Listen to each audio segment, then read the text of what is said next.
कोई कहता है कि केदारनाथ मंदिर को पांडवों ने बनवाया था, तो कोई कहता है कि हिमालय के केदार श्रृंग पर भगवान विष्णु के अवतार महातपस्वी नर और नारायण अरश्य तपस्या करते थे। उनकी आराधना से प्रसन्न होकर भगवान शंकर प्रकट हुए और उनके प्रार्थनानुसार ज्योतिर्लिंग के रूप में सदा वास करने का वर प्रदान किया। तो कोई ये कहता है कि इसका निर्माण पांडवों के पौत्र महाराजा जन्मेजय ने कराया था। तो नमस्कार दोस्तों, मैं रवि आपका मेरे चैनल रवि वर्ल्ड ट्यूब में स्वागत करता हूं। आज हम आपको केदारनाथ से जुड़े सारे इतिहास जो हमें अब तक बताया गया, साथ ही साथ छुपाया गया, ये सब जानेंगे। उम्मीद है आपको सारी जानकारी पसंद आएगी।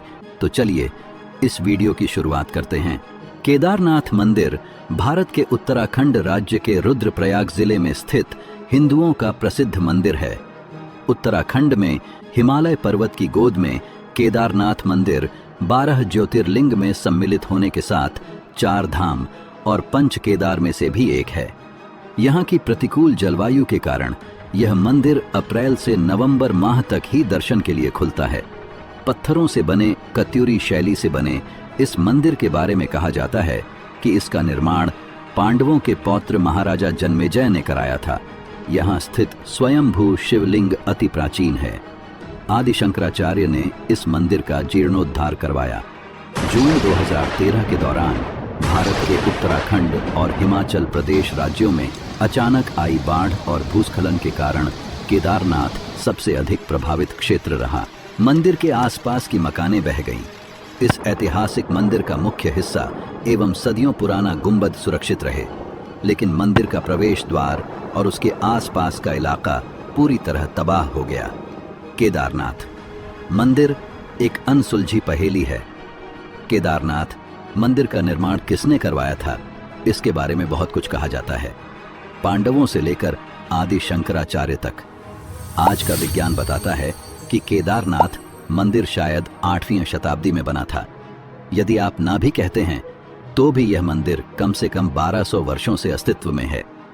केदारनाथ की भूमि 21वीं सदी में भी बहुत प्रतिकूल है। एक तरफ 22,000 फीट ऊंची केदारनाथ पहाड़ी, दूसरी तरफ 21,600 फीट ऊंची कराचकुंड और तीसरी तरफ 22,700 फीट ऊंचा भरतकुंड है। इन 3 पर्वतों से होकर बहने वाली 5 नदियां हैं, मंदाकिनी, मधुगंगा, चिरगंगा, सरस्वती और स्वरंदरी। इनमें से कुछ इस पुराण में लिखे गए हैं। यह क्षेत्र मंदाकिनी नदी का एकमात्र जल संग्रहण क्षेत्र है। यह मंदिर एक कलाकृति है।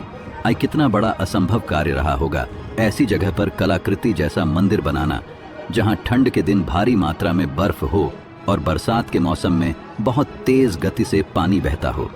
आज भी आप गाड़ी से उस स्थान तक नहीं जा सकते। फिर इस मंदिर को ऐसी जगह क्यों बनाया गया? ऐसी प्रतिकूल परिस्थितियों में 1200 साल से भी पहले ऐसा अप्रतिम मंदिर कैसे बन सकता है? 1200 साल बाद भी जहां उस क्षेत्र में सब कुछ हेलीकॉप्टर से ले जाया जाता है, जेसीबी के बिना आज भी वहां एक भी ढांचा खड़ा नहीं होता है। यह मंदिर वहीं खड़ा है और न सिर्फ खड़ा है बल्कि बहुत मजबूत है। हम सभी को कम से कम एक बार यह सोचना चाहिए।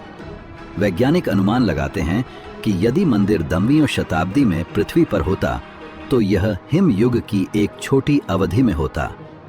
Wadia institute of geology, Dehradun ने केदारनाथ मंदिर की चट्टानों पर लिग्नोमैटिक डेटिंग का परीक्षण किया। यह पत्थरों के जीवन की पहचान करने के लिए किया जाता है। परीक्षण से पता चला कि मंदिर 14वीं सदी से लेकर 17वीं सदी के मध्य तक पूरी तरह से बर्फ में दब गया था। हालांकि मंदिर के निर्माण में कोई नुकसान नहीं हुआ। 2013 में केदारनाथ में आई विनाशकारी बाढ़ को सभी ने देखा होगा। इस दौरान औसत से 375% अधिक बारिश हुई थी। आगामी बाढ़ में 500 से 148 लोग, सरकारी आंकड़े, मारे गए और 1,200 गांवों को नुकसान पहुंचा। भारतीय वायुसेना ने 1,10,000 से ज्यादा लोगों को एयरलिफ्ट किया। सब कुछ ले जाया गया, लेकिन इतनी भीषण बाढ़ में भी केदारनाथ मंदिर का पूरा ढांचा जरा भी प्रभावित नहीं हुआ। भारतीय पुरातत्व सोसाइटी के मुताबिक बाढ़ के बाद भी मंदिर के पूरे ढांचे के ऑडिट में 99% मंदिर पूरी तरह सुरक्षित है। 2013 की बाढ़ और इसकी वर्तमान स्थिति के दौरान निर्माण को कितना नुकसान हुआ था, इसका अध्ययन करने के लिए आईआईटी मद्रास ने मंदिर पर एनडीटी परीक्षण किया। साथ ही कहा कि मंदिर पूरी तरह से सुरक्षित और मजबूत है। यदि मंदिर दो अलग अलग संस्थानों द्वारा आयोजित एक बहुत ही वैज्ञानिक और वैज्ञानिक परीक्षण में उत्तीर्ण नहीं होता है, तो आज के समीक्षक आपको सबसे अच्छा क्या कहता? मंदिर के अक्षुण्ण खड़े रहने के पीछे जिस दिशा में इस मंदिर का निर्माण किया गया है, व जिस स्थान का चयन किया गया है, ये ही प्रमुख कारण हैं। दूसरी बात यह है कि इसमें इस्तेमाल किया गया पत्थर बहुत सख्त और टिकाऊ होता है। खास बात यह है कि इस मंदिर के निर्माण के लिए इस्तेमाल किया गया पत्थर वहां उपलब्ध नहीं है, तो जरा सोचिए कि उस पत्थर को वहां कैसे ले जाया जा सकता था।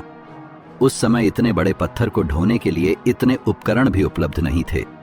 इस पत्थर की विशेषता यह है कि 400 साल तक बर्फ के नीचे रहने के बाद भी इसके गुणों में कोई अंतर नहीं है। आज विज्ञान कहता है कि मंदिर के निर्माण में जिस पत्थर और संरचना का इस्तेमाल किया गया है तथा जिस दिशा में बना है, उसी की वजह से यह मंदिर इस बाढ़ में बच पाया। केदारनाथ मंदिर उत्तर दक्षिण के रूप में बनाया गया है, जबकि भारत में लगभग सभी मंदिर पूर्व पश्चिम हैं।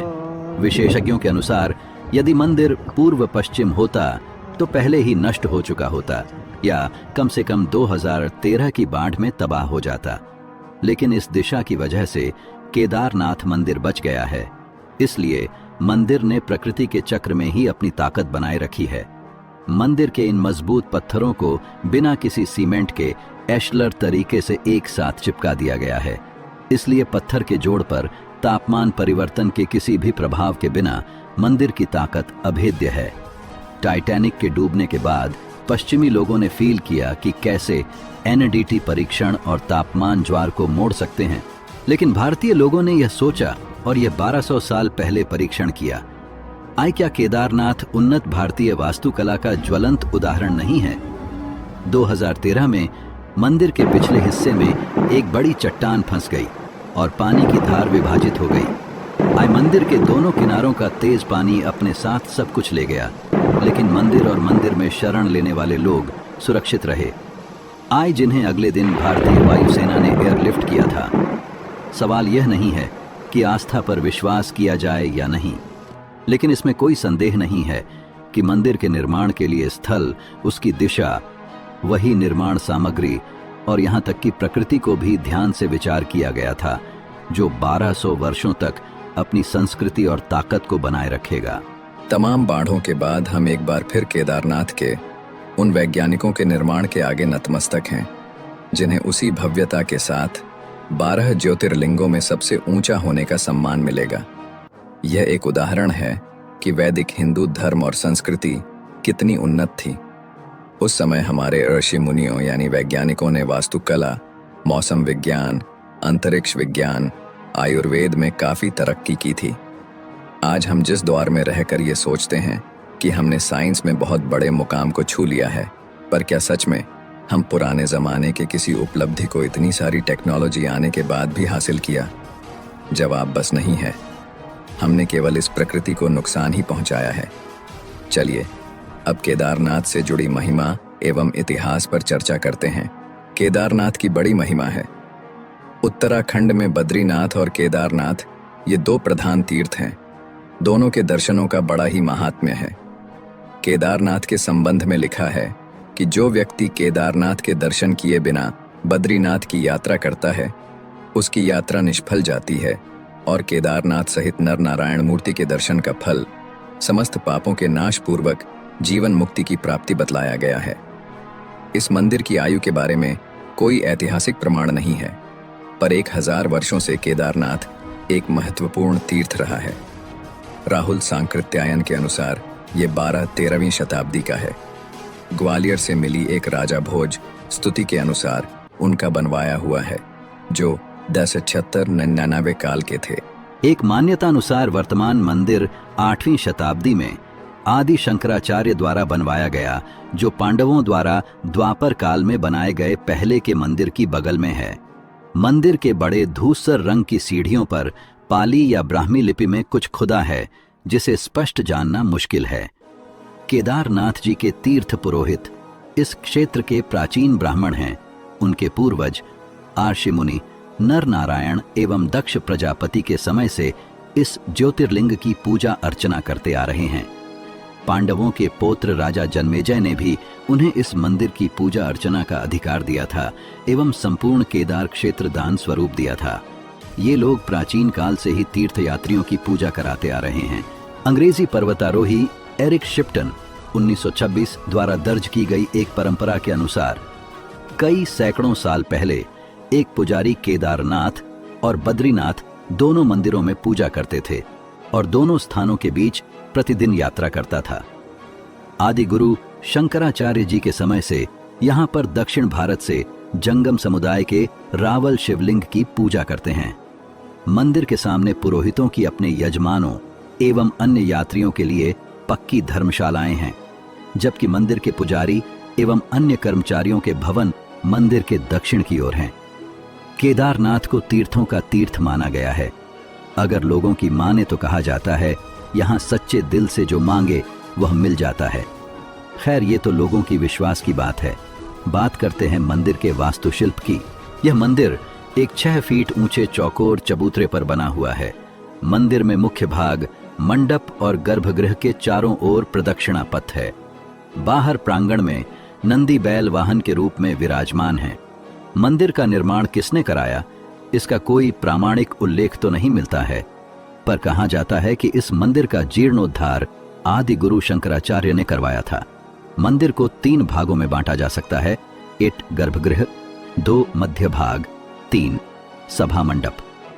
गर्भगृह के मध्य में भगवान श्री केदारेश्वर जी का स्वयंभू ज्योतिर्लिंग स्थित है, जिसके अग्रभाग पर गणेश जी की आकृति और साथ ही मां पार्वती का श्री यंत्र विद्यमान है। ज्योतिर्लिंग पर प्राकृतिक यज्ञोपवीत और ज्योतिर्लिंग के पृष्ठ भाग पर प्राकृतिक स्फटिक माला को आसानी से देखा जा सकता है।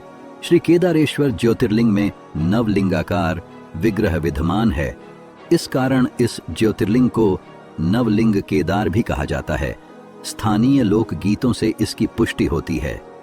श्री केदारेश्वर ज्योतिर्लिंग के चारों ओर विशालकाय 4 स्तंभ विद्यमान है, जिनको चारों वेदों का द्योतक माना जाता है, जिन पर विशालकाय कमलनुमा मंदिर की छत टिकी हुई है।